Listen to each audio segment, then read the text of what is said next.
Amen. Praise the Lord. God bless you po sa ating beloved preacher, Brother Ray. Purihin ang ating mahal na po Jesus. Hallelujah.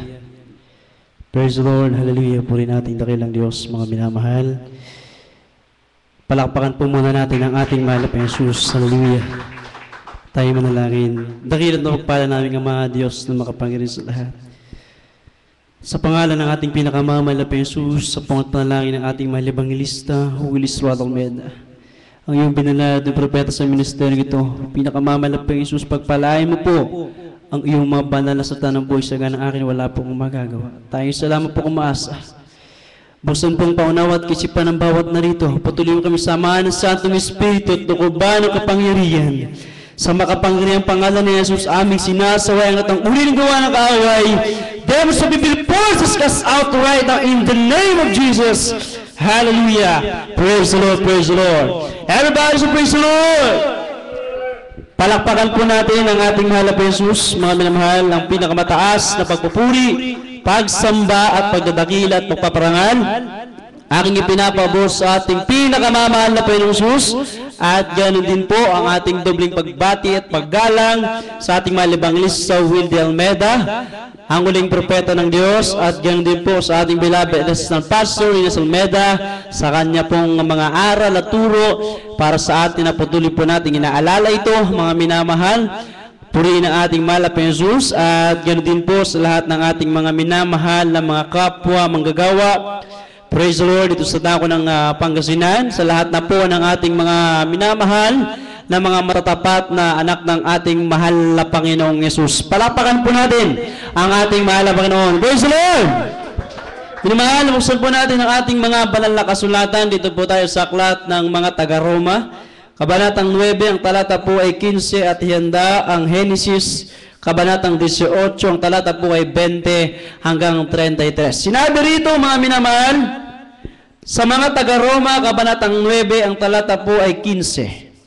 Sabagat sinasabi niya kay Moises, ako'y maawa sa aking kinaaawaan, at ako'y mahabag sa aking kinahahabagan. Lahat magsabi ng praise the Lord.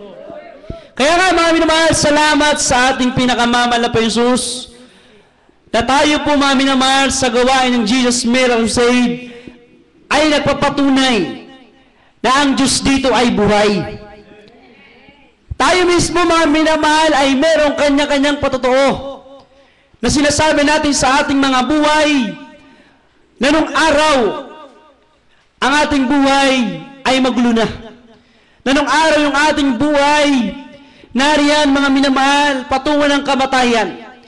Dahil sa ating maling paglilingkod sa Diyos, sa magitan ng ating reliyon, sekta at denominasyon na ating kinagisnan, na akala natin tamang proseso ng paglilingkod sa Diyos. Ngunit, ang iba sa atin, mga minamahal, ay tumandaan na sa ating kinagisnang pananampalataya, hindi nagkaroon ng patotoo. Amen? Hindi natin nasabi na sa magitan ng ating kinagisnang pananampalataya, reliyon, sekta at denominasyon, nagbago ang ating buhay. Hindi natin nasabi roon na tayo ay pinagaling sa ating karamdaman. Hindi natin nasasabi na nilutas ang ating problema, kundi ang ating nasasabi lang sa magitan ng ating reliyon, sekta at denominasyon, sinasabi natin, pag ikaw ay makareliyon, sasabihin ng tao, maka-Diyos na daw. Sasabihin ng tao, tama ng prosesong paglilingkod sa Diyos. Sasabihin niya, simula nung siya ipinanganak, simula sa 1 year old, 2 years old, 3 years old, hanggang sa dumating yung 6 years old, 7 years old, mag-aral na siya ng elementary, mga minamahal. Nariyan ang tao magkakaroon na ng isip, hanggang sa dumating yung araw siya ay maging high school, nakapag-graduate ng elementary, hallelujah, hanggang sa mag-high school na, mga minamahal. Naroon makakapag-graduate na naman ang tao, hanggang sa dumating na siya po ay makapag-koleyo na, makapag-college na, hanggang sa dumating yung time na makapagtapos na siya ng pag-aaral. Sa magitan ng kanyang sariling katalinuhan, nasasabi niya, biyaya ng Diyos yung kanyang natanggap, na siya ay nakapagtapos ng pag-aaral, at sa pagdating ng araw, matutulungan naman niya ang kanyang mga minamahal na mga magulang. Naroon itatag sa isang tao, hallelujah, mahirap, mayaman, may pinag-aralan o wala, Tanyag, sikat o hindi tanyag, mga minamahal, hindi sikat. Naimulat sa tao sa kanyang isipan na sa magitan ng kanyang reliyon, sasabihin, maka-Diyos na, matanggap niya na ang kaligtasan. Ngunit ang pinagbabasihan po natin dito, kinakailangan matanggap mo ang pag-ibig ng ating mahal na Panginoon. Kinakailangan matanggap mo ang presensya, ang Espiritu ng ating mahal na Jesus. Sabagat, ano ang katibayan? Ano ang patunay mo na ikaw ay aakyat sa langit? Ano ang katibayan? Anong patunay mo na ikaw ay anak ng Diyos, magmamana ng buhay na walang hanggan, kung ang buhay mo naman ay hindi nagbabago? Kung ang buhay mo naman, ikaw ay inaalipin ng demonyo Satanas. Oo, napakaraming mga taong mayayaman diyan sa ating paligid. Marami rin mga tao diyan mahihirap, mga minamahal. Ngunit ang tanong, ayun ba ang pagbabasihan? Marami nagsasabi, mayaman ako, ligtas na ako. May nagsasabi ding mahirap ang aking buhay. Wala akong panahon sa Diyos. So kinakailangan, mga minamahal, kahit ikaw ay mayaman, kahit ikaw ay mahirap, may pinag-aralan ko man o wala, sikat ka man o hindi ka sikat sa sanlibutan ito, kinakailangan ikaw ay maglingkod sa ating pinakamamahal na Diyos para ano?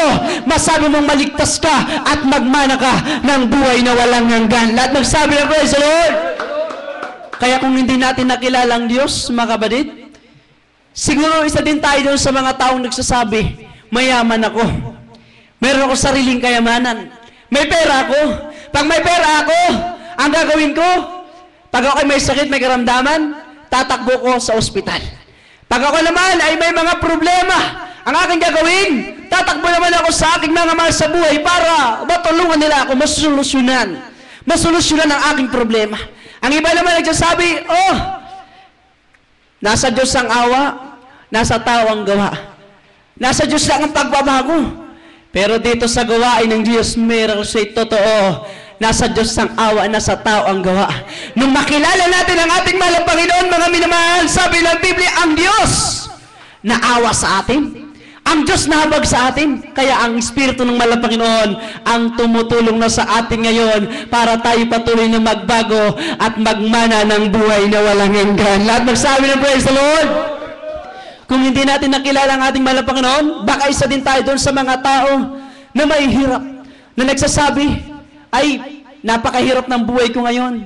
Kayo na lang, na mga taga diyan sa gawain ng Jesus Mercy, ang maglingkod diyan.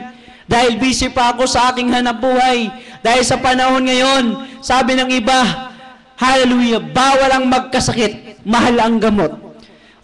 Sasabihin ng iba, mahirap ngayon, kayo na lang diyan sapagat kayo ay walang ginagawa. Katulad sa aming lugar, yung isang tao diyon, isang mahirap o mayaman, inayuan namin, sinabi namin sa kanya, Brad, dumalo ka sa gawain ng Jesus Mercy. Sabi niya, awanti panawin may kinaapo Diyos, dagita lang, awanti aramitin da, isudulangin ng tiayaban nyo.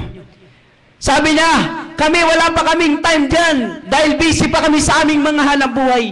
Yung mga tao na lang dyan sa inyong paligid na walang ginagawa, sila na lang ang inyong anyayahan. Kaya isang araw, dumating sa kanila yung palagip, yung paalaala ng ating mahal na Panginoon. Kaya nung dumating sa kanya, bagamat siya ay busy, mga minamahal sa kanyang ginagawa nga na buhay magbukid, yung isa naman mangingisda. Ngunit nung dumating na sa kanila yung pagtawag, yung pagkapili ng ating mahal na Panginoon, na sila rin pala ay kaaawaan at kahabagan ng ating mahal na Panginoon, nagkaroon sila ng sakit at karamdaman, problema, maging yung buhay nila mga minamahal, patungo na sa kaguluhan ng buhay. Ngunit nung dumating sila sa kanila, ang pag-ibig ng ating mahal na Panginoon, sabi ng Biblia, kahit pala ayaw mong maglingkod sa Diyos, pag tinatawag ka na ng Diyos, wala ka nang magagawa, kundi ang lumapit sa ating mahal na Panginoon. Kaya mga minamahal, yung sinira namin, sabi niya, yung mga tao na lang daw na walang ginagawa. Minsan kasi may mga kapatiran tayo, nariyan pa sa kanila yung sa kanilang kalagayan.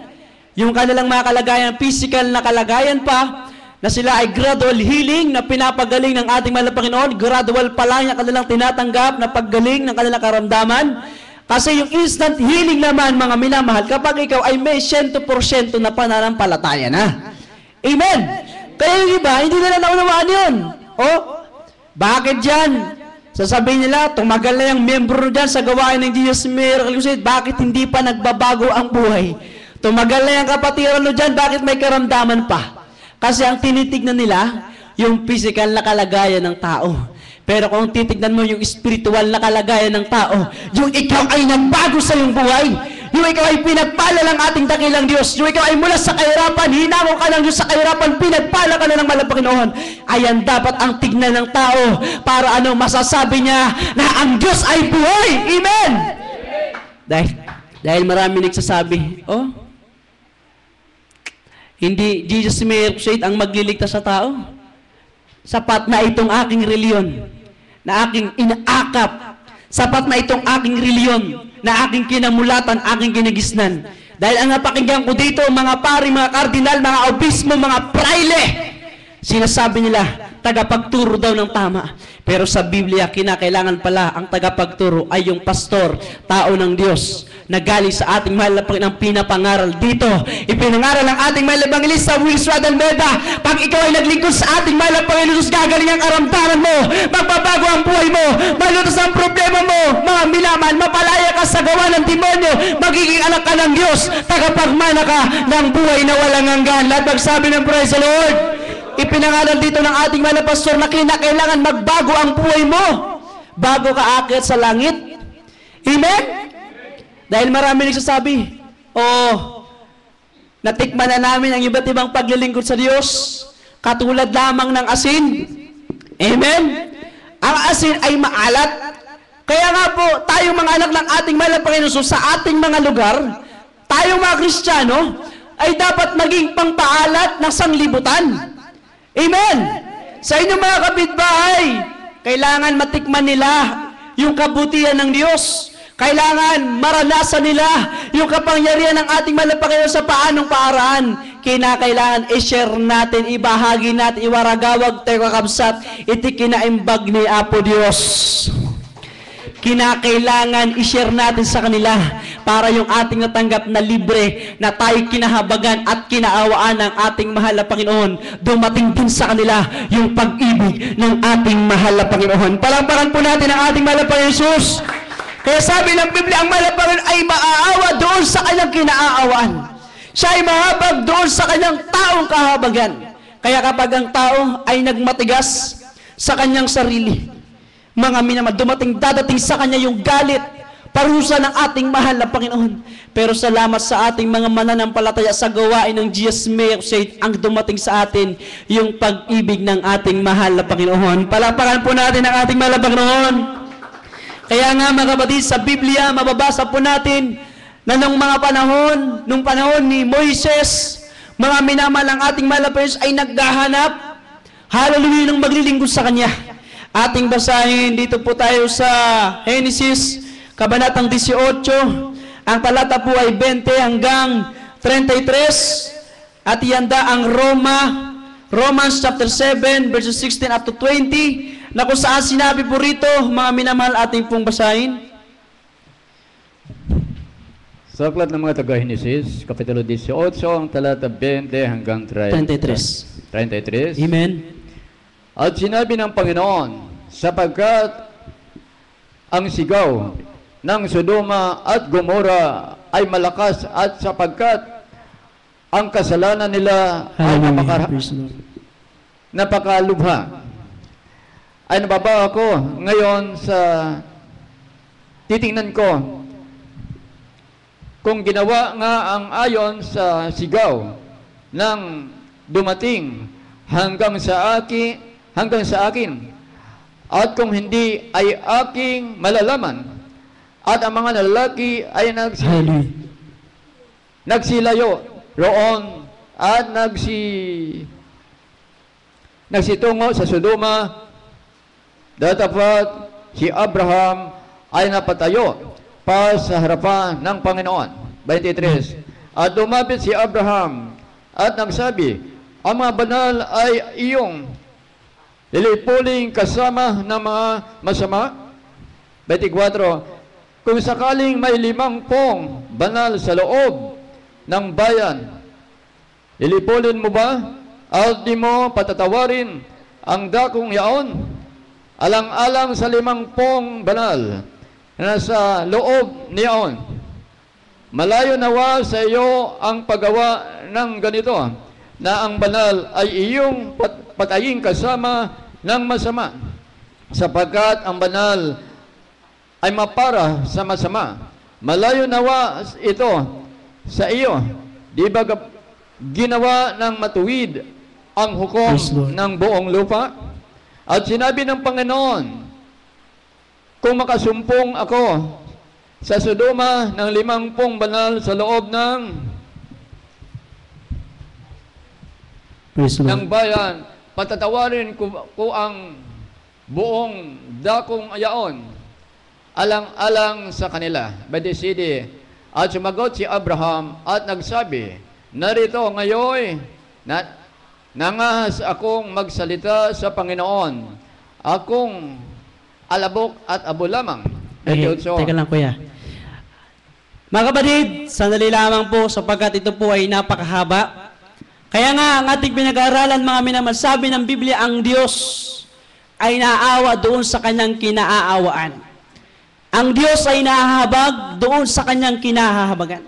Kaya nga po, mga minamahal, gaano na lamang po kalaki ang pag-ibig ng ating mahal na Panginoon Hesus doon sa mga taong maglilingkod sa Kanya, para ang kaluluwa ay hindi itapon sa apoy ng impyerno, kundi magmana ng buhay na walang hanggan.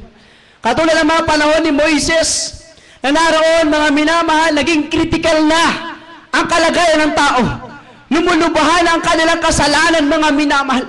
Kaya si Moises, mga minamahal, sa magitan ng paggunaw sa Sodoma at Gomorrah, na sinasabi nga ng banal na kasulatan, mga minamahal, sapagat ang kasalanan nila ay napakalubha.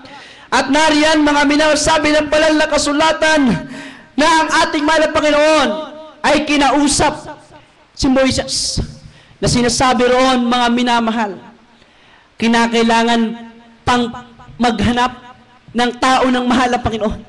Naroon yung kondisyon na sinasabi rito, mga minamahal, yung mga banal ay lilipulin kasama ba ng mga masasama? Sabi ng Biblia, kung sakaling may 50 banal na masusumpungan doon, sabi ng mahal na Panginoon, kung meron kang makitang 50, sige na, patatawarin ko ang kanilang kasalanan at hindi ko sila lilipunin. Hanggang sa dumating yung time, mga minamahal, na nakasumpong. Hallelujah! Sabi ng banal na kasulatan, kung makasumpong ako sa Sodoma ng 50 banal sa loob ng bayan, patatawarin ko ang buong dakong iyon, alang-alang sa kanila. Patatawarin ng Diyos yung mga taong makasalanan para doon sa mga banal. Kaya sabi ng banal na kasulatan, mga minamahal, si Abraham ay nagsabi, mga minamahal, sabagat ito po ay sulat ni Moises, na si Abraham, mga minamahal, nariyan po, na siya po ay kinakausap ng ating mahal na Panginoon sa magitan ng sulat ni Moises, na kung saan, mga minamahal, sinabi ni Abraham na siya po, hallelujah, ay alabok lamang at abo lamang sa harapan ng ating mahal na Panginoon, na kumbaga pa, sinasabi niya, ako ay nilikha lamang ng Diyos, kumbaga hindi ko karapat-dapat kausapin ng Diyos, sapagat ako ay isang taong nagmula sa lupa. Pero sabi ng banal na kasulatan, tignan niyo po ng si Abraham sa magitan ng sulat ni Moises, na kinakausap siya, kinausap niya ang ating mahal na Panginoon. Naroon, mga minamahal, ang mahal na Panginoon ay nangungusap pa rin. Kung makakita ka ng 45, yung 50 naging 45, yung 50 naging 45 na lang, mga minamahal. Hanggang sa dumating yung 45, sabi ng mahal na Panginoon, wag ng 45, gawin mo ng 40. Para pag nakakita ako ng mga maglilingkod sa akin, sige na, hindi ko sila lilipulin. Kaya pag binasa niyo po ang talatang ito, mga minamahal, doon niyo po mararanasan. Mag-iisa inyong sarili, iiyak ka sa pag-ibig ng ating mahal na Panginoon. Amen? Na kung saan hinahanap ng ating mahal na Panginoon yung mga maglilingkod sa Kanya, tignan niyo po, hindi pala titignan ng Diyos yung dami, yung konti. Ang tinitingnan pala ng mahal na Panginoon, yung kaluluwa na handang maglingkod sa Kanya. Palakpakan natin ng mahal na Panginoon. At sinabi ng Biblia, at siya'y muling nagsalita pa sa Kanya at nagsabi, marahil ay may masusumpungang 40, at sinabi niya, hindi ko gagawin alang-alang sa 40. At sinabi niya, oh, huwag magalit ang Panginoon, at ako'y magsasalita kung sakaling may masusumpungang doong 30. At sinabi niya, hindi ko gagawin kung makakasumpong ako roon ng 30. At kanyang sinabi, narito ngayon, ako'y nangahas na magsalita sa Panginoon kung sakaling may masusumpungang doong 20 at sinabi niya, hindi ko lilipulin alang-alang sa 20. At sinabi niya, o huwag magalit ang Panginoon at magsalita na lamang ako minsan kung sakaling may masusumpungan doong 10. At sinabi niya, hindi ko lilipulin alang-alang sa 10. At ang Panginoon ay nagpatuloy pagkatapos na makipag-usap kay Abraham, at si Abraham ay nagbalib sa kanyang dako. Palakpakan natin ang ating mahal na Panginoon. Kaya rather, sorry mga kapatid, ang kausap pala ng mahal na Panginoon dito ay si Abraham, at ito po ay sulat ni Moises. Kaya mga kapatid, tignan niyo po, sa Biblia, naghanap ang ating mahal na Panginoon maglilingkod sa kanya, nagbigay ng halimbawa, una 5, hanggang sa bumaba ng bumaba dahil wala nang masumpungan, dahil wala nang makita, hanggang naging 40. Hallelujah! Dahil si Abraham ay mayroong pag-ibig doon sa kanyang mga kapwa-tao na maglilingkod sa ating mahal na Panginoon, hanggang yung 40, naging 30 na lang. Hanggang sa bumaba, naging 20 na lang, mga minamahal. Kaya ganyan minsan sa ating panahon, hinahanap ng ating mahal na Panginoon yung napakarami katulad na nagpatotoo. Sinasabi nga nila dito sa lugar na ito, noong araw ang mga naglilingkod sa ating mahal na Panginoon ay umaabot sa 500 hanggang 600 mga minamahal. Pero nasaan na sila ngayon? Ang tinitignan lang ating mahal na Panginoon ngayon, yung mga matatabat at maiinit na naglilingkod sa ating mahal na Panginoon at nagsabi ng praise the Lord. So ibig sabihin, hindi pala sa dami o konti yan. Sabi ng Biblia, 2 o 3 ang nagkakatipon sa pangalan ng mahal na Panginoon, ang Diyos ay nasa ating kalagitnaan. Maraming mga tao dyan sa simbahan nagsisiksikan, ilang libo, ilang milyon ang nagsisiksikan sa simbahan. Nasa kalagitnaan ba nila ang Diyos? Pero salamat sa ating mahal na Panginoon, sa gawain ng Jesus Mercy, totoo, na patunayan natin ang presensya ng mahal na Panginoon ay nandito sa banal na gawain ng Diyos. Kaya mga kapatid, hindi lang 50, hindi lang 40, hindi lang 30, hindi lang 20, hindi lang 10 ang naging membro, ang naging anak ng Diyos sa gawain ito. Kundi Luzon, Visayas at Mindanao, maging sa ibang bansa, napakarami na ang naging anak ng ating mahal na Panginoon. Kaya nga po mga minamahal, bakit ang Diyos ay naghahanap ng maglilingkod sa Kanya? Bakit hinahanap ng mahal na Panginoon yung mga kaluluwa na maglilingkod sa Kanya? Katulad ng Sodom at Gomorrah, dahil sa kanilang kasalanan tinataglay na alam ng Diyos sa magitan ng kanilang kasalanan na magbubunga ng karamdaman. Naroon mga minamahal, inalipin ng demonyo ang mga tao roon sa Sodom at Gomorrah. Mamaya mababasa natin yan. Kaya dahil sa kasalanan ng tao ay naging daan upang siya ay mapalayo sa ating mahal na Panginoon, na ating mababasa dito sa Romans chapter 7 verse 16 up to 20. Na yung kasalanan na yan, mismo ang demonyo ang gumagawa niyan. Bagamat ang tao ayaw nang magkasala, siya ay magkakasala. Ang tao ayaw pumatay, ayaw pumuksa, ayaw magnakaw. Ang gagawin niya, dahil wala siyang kapangyarihan para palayasin ng demonyo. Ang demonyong pagnanakaw, ang demonyong pagkakasala, ang demonyong panggagaasa, pang-rape, ang demonyong pagpatay sa kapwa-tao. Walang kapangyarihan ng tao na palayasin yan. Pero pag ikaw ay may espiritu ng ating mahal na Panginoon, pag natanggap mo ang pag-ibig ng ating pinakamamahal na Panginoon, sasabihin mo lamang, demonyo karamdaman, demonyo sakit, problema sa aking buhay, demonyo pagkatla sa paglilingkod ko sa ating mahal na Panginoon, lumayas ka sa mga Panginoon pangalan ni Jesus, karakataka, ang demonyo ay lumalaya sa pangalan ng ating mahal na Panginoong Jesus. Lahat magsabi ng praise the Lord. Ating basahin mga kapatid, ang kasalanan magbubunga ng karamdaman. Ang kasalanan ay ang naging daan para ang tao'y mapalayo sa Diyos. Pero sabi ng banal na kasulatan, mismo ang tao nagpapatunay na yung kasalanan kahit ayaw nang gawin dahil sa siya ay walang kapangyarihan. Tignan niyo po ating basahin. Hindi mo kayang palayasan ng demonyo kung wala kang pag-ibig at kung wala kang espiritu ng ating mahal na Panginoon. Palakpakan muna natin ang ating mahal na Panginoon. Ating basahin.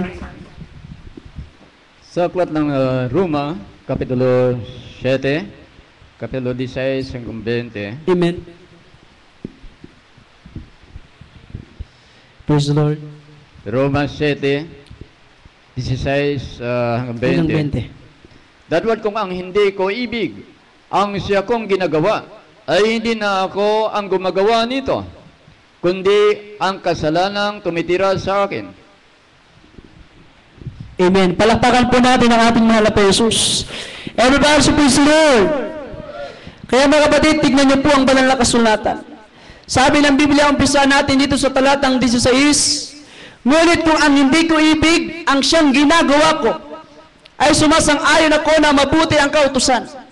Kaya ngayon, hindi ako ang gumagawa nito, kundi ang kasalanan tumitira sa akin, sabagat nalalaman ko na sa akin, sa mga tuwid ay sa aking laman, ay hindi tumitira ang anumang bagay na mabuti, sabagat ang pagnanasa ay nasa akin. Datapot ang paggawa ng mabuti ay wala. Sabagat ang mabuti na aking ibig ay hindi ko ginagawa, ngunit ang masama na hindi ko ibig ay siya kong ginagawa. Datapot kung hindi ko ibig ang siya kong ginagawa, ay hindi na ako ang gumagawa nito, kundi ang kasalanang tumitira sa akin. Lahat nagsabi ng praise the Lord. Tignan niyo po ang tao, gusto nang gumawa ng mabuti pero hindi na magawa.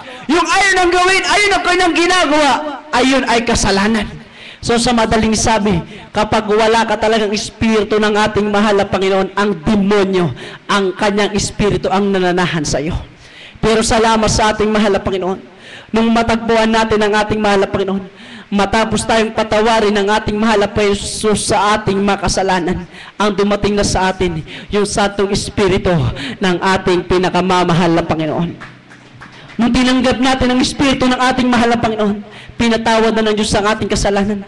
Kaya gumaling tayo sa ating karamdaman, nagbagong ating buhay. At hanggang ngayon, patuloy tayong nagiging matibay at matatag sa paglilingkod natin sa gawain ng Jesus Miracle Crusade. Palampakan po natin ang ating mahal na Panginoon. Everybody, so praise the Lord! Kaya mga kapatid, nung panahon, hallelujah, nung Sodom at Gomorrah, na naroon ang kasalanan ng tao ay lumala na.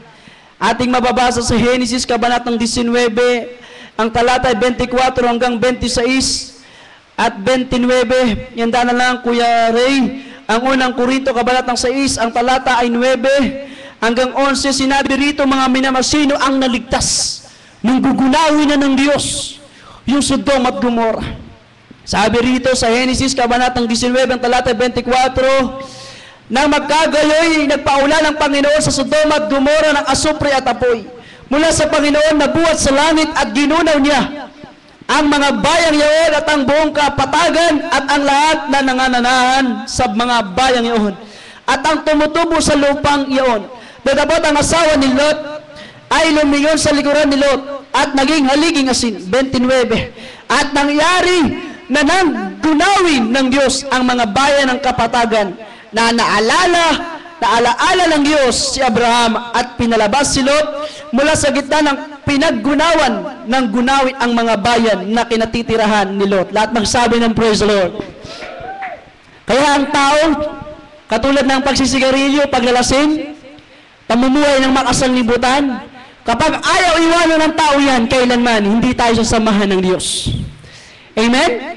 Ang taong makasalanan, pag ayaw nang iwanan ng kanyang kasalanan, kailanman, hindi siya kahabagan ng Diyos. Pero pag iiwanan mo na yan, handa mo nang iwanan, limutin ang iyong kasalanang ginagawa. Sabi ng Biblia, ang Diyos ay tapat at ikaw ay patatawarin sa iyong kasalanan. Lahat magsabi ng praise the Lord. Kaya mga kapatid, nang gunawin na ng malapag yung Sodom at Gomorrah, sa magitan ng apoy, hallelujah, at asupre, na kung saan mga minamahal, ginunaw ng ating malapag ang buong katagpatagan, pati yung mga taong nananahan doon, na ang ginagawa ay kasalanan, naroon na rin yung mga bakla at tomboy. Okay, mapunta tayo diyan. Sabi nilang iba, nilikha daw ng Diyos yung tomboy at bakla. Pero sa Biblia, mababasa mo ang nilikha lang ng Diyos, lalaki at babae. Amen? Totoo! Tao din sila ang nilikha ng Diyos. Pero sa Biblia, ulit-ulitin natin, walang nilagay ang Diyos dyan na bakla at tomboy. Kaya sabi ng iba, magtatayo sila ng reliyon, sekta, denominasyon. Ano ang kanilang itatayong reliyon? Diyos ko day! Diyos ko day! Ang mga membro ay bakla at tomboy. Oh? Sa simbahan, grabe, ginawa na rin ng batas ngayon sa ibang bansa, sa bansang Amerika. Ang babae, pwede na magpakasal sa kanyang kapwa babae. Tomboy sa babae. Ang lalaki, pwede na magpakasal sa kanyang kapwa lalaki. Lalaki sa bakla, bakla sa lalaki. Kaya ayan po, ay karumal-dumal, hindi karapat-dapat sa harapan ng ating mahal na Panginoon. Pero sa Biblia, ang mga lumalapit sa mahal na Panginoon na handang magbago sa kanilang buhay. Dito, maraming mga bakla at tomboy, binago na ng ating pinakamamahal na Panginoon. Kaya sabi ng Biblia, tignan niyo po, sa banal na kasulatan, ang asawa ni Lot ay lumingon sa likuran ni Lot at naging haliging asin. Oh, maliligtas na sana yung asawa ni Lot, pero ang kanyang ginawa, lumingon pa. Tinignan niyo ba yung kayamanan ko, yung pera ko, naku, yung aking mga alagang hayop, yung aking bahay, yung aking magandang kwarto. Hallelujah, sa panahon pa natin ngayon, maraming mga tao, katulad ng aking sinabi kanina, ayaw iwanan ang kanilang hanap buhay para lamang maglingkod sa Diyos. Ayaw mo lang iwanan ang kanilang makamundong, makasanlibutang buhay dito sa sanlibutan. Pero salamat sa ating mahal na Panginoon, nung kanilimutan na natin ang ating buhay na makasalan masama, nung pinatawad na tayo ng ating mahal na Panginoon, nung lumapit tayo sa Kanya, totoo, kinahabagan at kinaawaan po tayo ng ating mahal na Panginoon. Palapakan po natin ang ating mahal na Panginoon Jesus. Everybody, so praise the Lord. Kaya pag naglingkod ka sa mahal na Panginoon, abay, huwag urong sulong. Amen? Praise the Lord. Kinakailangan, paabante ka. Amen? Pasulong ka. Huwag kang paatras, huwag kang paurong. Huwag mo nang lingunin pa yung iyong buhay dati. Dahil maraming makapatiran nung paglingon nila. Akala nila nung haharap pa sila, sasamahan pa sila ng mahal na Panginoon. Pero salamat sa mahal na Panginoon tayo, marami ditong makapatiran na nagpapatotoo. Yung mga pagsubok, yung mga paalaala ng ating mahal na Panginoon, naging stepping stones lang nila, naging tungtungan ng kanilang paa, at sila naman ay patuloy na itinataas ng ating pinakamamahal na Panginoon. Palapakan po natin ang ating mahal na Panginoon. Everybody, praise the Lord! Mga kapatid, for 30 minutes, ating basahin ang ating huling talata. Ako na lamang po. Unang mga taga-Korinto, kabanatang 6, ang talata po ay 9 hanggang 11. Ito po ang ginagawa ng mga tao na hindi naglilingkod sa ating mahal na Panginoon. Merong pinatunayan ang banal na kasulatan, ang mahal na Panginoon ay nahahabag doon sa kanyang kinahabagan, siya ay naawa doon sa kanyang kinaawan. Katulad na sinabi ko sa inyo kanina, sa magitan ni Abraham, sa sulat ni Moises sa Genesis, mga minamahal, sabi ng Biblia, si Moises o si Abraham ay nagganap ng mga tao na maglilingkod sa Diyos. Pero sabi ng Biblia, ang nasumpungan lamang si Abraham at si Lot. Marami pa ang naligtas ng mga panahon na yan. Sa panahon natin, ang gawain ng Jesus Crusade, ito na yung ating sasakyan. Ito na yung ating sasakyan patungong langit. Palakpakan po natin ang ating mahal na Panginoon. Ating basahin, unang mga taga-Korinto, kabanatang sa isang talata po ay 9, 10, 11. O hindi ba gaya ninyo nalalaman ang mga ligo ay hindi magsisipagmahal ng karya ng Diyos? Huwag kayong padaya. Kahit ang mga mapagilapit, ni ang mga mananamba sa Diyos-Diyosan, ni ang mga ngalunya, ni ang mga nang bababae, ni ang mga mapagilapit sa kapwa lalaki, ni ang mga magnanakaw, ni ang mga masasakim, ni ang mga manglalasing, ni ang mga mapagtungayaw, ni ang mga mamanglulupig, ay hindi mamana ng karya ng Diyos. At ganyan ang mga ilan sa inyo, ngunit nangaugasan na kayo, ngunit binanal na kayo, ngunit inaring ganap na kayo sa pangalan ng Panginoong Jesucristo at sa Espiritu ng ating Diyos. Palakpakan po natin ang ating mahal na Panginoon. Everybody should praise the Lord. So kinakailangan ang tao, bago akyat sa langit, mayroong preba at ebidensya, magbago ang kanyang buhay, mayroong sariling patotoo, para mapatunayan niya na ang Espiritu ng Diyos ay nananaan sa Kanya. Palapakan po natin ang ating mahal na Panginoon. Mga minamahal, umawit po tayo at magpuri sa ating mahal na Panginoon. Sabi ng Biblia, I will have mercy on whom I will have mercy. And I will have compassion on whom I will have compassion. Kaya salamat sa ating mahal na Panginoon. Tayo na narito na kinahabagan at kinawahan ng ating mahal na Panginoon.